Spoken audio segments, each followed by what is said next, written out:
Salam les amis, je suis ravie de vous retrouver sur ma chaîne YouTube. Ça fait très longtemps que je n'ai pas posté de vidéo, donc je suis contente d'être là. Aujourd'hui, je réponds à des questions qu'on m'a posées sur Instagram, donc restez avec moi, c'est parti.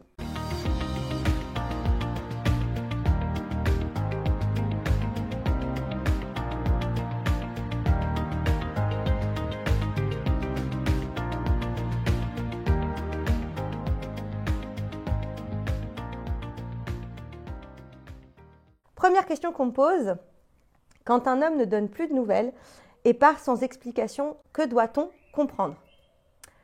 En fait, j'ai l'impression que je ne devrais même pas avoir à répondre à cette question. Quand un homme te donne plus de nouvelles, d'un coup d'un seul comme ça, c'est ce qu'on appelle le ghosting, c'est tout simplement qu'il ne veut plus continuer avec toi, c'est tout. Alors on peut parler de la lâcheté, on peut parler du fait que les hommes ne soient pas toujours très francs, qu'ils ne nous donnent pas l'explication sur le pourquoi du comment. Ça, c'est une réalité. Mais toujours est-il que le résultat est là.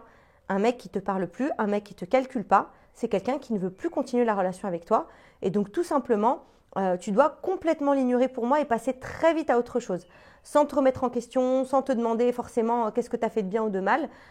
Après, évidemment, si toi tu penses que la relation elle n'aurait jamais dû se couper net comme ça et que tu sens qu'il y a des choses que tu as faites ou qui ont induit l'autre à réagir comme ça, oui, tu peux aller vers lui, tu peux poser des questions, tu peux.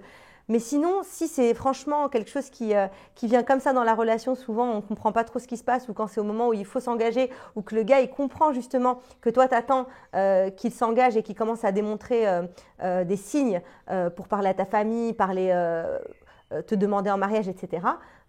Et que lui il ne te parle plus du tout, le message est clair, quoi. Je ne veux pas me marier avec toi, point final, d'accord? Et c'est pour ça qu'il ne faut pas attendre avant de vérifier que la personne elle est bien là pour la même chose que toi. Si tu attends trop longtemps, tu risques justement de te faire ghoster dès que ça va devenir sérieux. Alors justement, la deuxième question, c'est comment savoir si un homme veut vraiment du sérieux? Il y a une personne qui m'a posé cette question. Alors franchement, un homme qui veut du sérieux, ça se voit directement. Tu ne te poserais même pas la question de savoir s'il veut du sérieux, s'il veut vraiment du sérieux. Déjà, ça c'est un premier signe. Moi, j'ai vu des personnes à l'agence sur donc une même personne, un même homme, être avec deux femmes différentes. C'est-à-dire, il a fait une première rencontre, il a fait le muqabala, il a continué avec elle et tout. Et en fait, il n'a pas donné suite, il était très distant, il ne donnait pas de signe de vie, il mettait longtemps à répondre à ses messages, etc., etc. Et je l'ai vu de la même façon agir avec une autre femme qui l'intéressait beaucoup, dont je sais, moi, qu'il était très intéressé par elle. Et il était au taquet, il envoyait des messages, il essayait de faire avancer les choses, il lui a directement parlé de la date des fiançailles, quand est-ce qu'il allait voir ses parents, etc., etc., très vite. Et donc, quand la femme qui, justement, n'avait pas trop de nouvelles de cette personne, me disait « Mais Sabrina, peut-être qu'elle lui trouvait des excuses. Ouais, mais il ne veut peut-être pas encore s'engager, je dois encore attendre, je dois patienter. » Je lui dis « Non, non, non. Cette même personne, quand il était intéressé, il agissait. Il faisait les actions. Il ne perdait pas de temps. » Donc, tout simplement, quand un homme n'avance pas, c'est un homme qui n'est pas intéressé pour s'engager avec vous à l'instant T. Peut-être qu'il n'est pas prêt, peut-être, peu importe ses raisons. D'accord? Donc, quand tu te poses la question de savoir s'il veut vraiment du sérieux, c'est déjà un peu bof.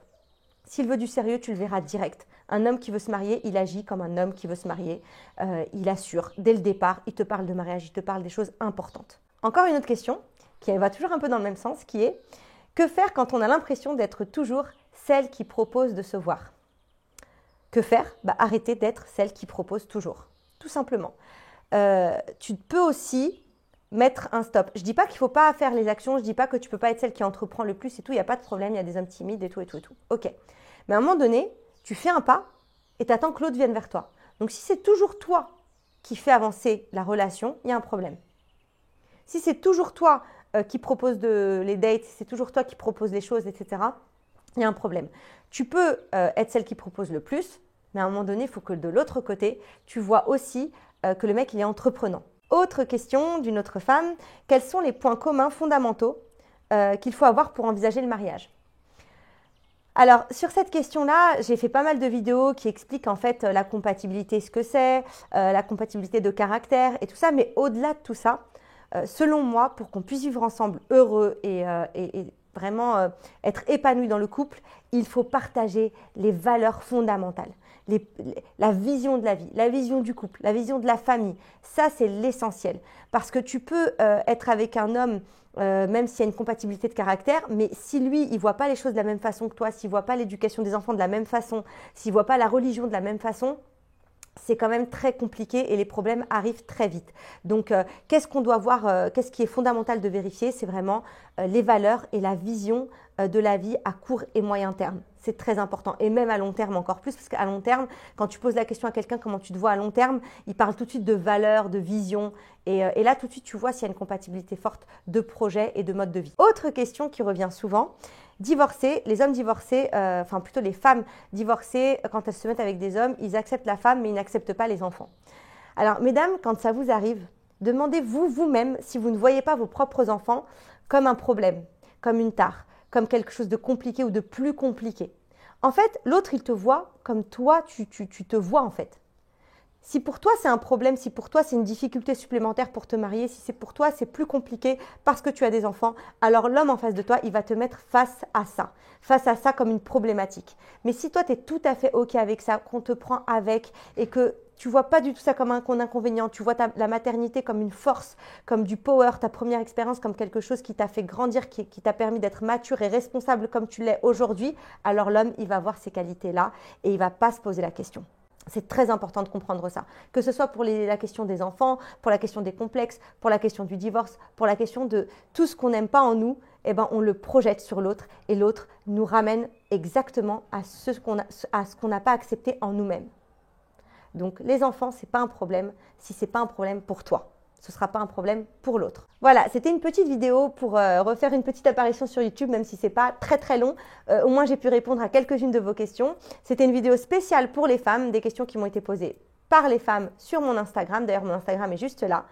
Et d'ailleurs, je voulais vous dire les filles, je propose dès dimanche un Love Challenge, donc un challenge de 4 jours pour attirer l'homme que tu veux vraiment. C'est un challenge qui est totalement gratuit dans un groupe dédié féminin. Je te mets les infos juste là, tu n'as plus qu'à cliquer et en dessous de la vidéo aussi, tu as le lien pour t'inscrire. Attention, ça démarre dimanche. Je compte sur toi. À très vite. Salam.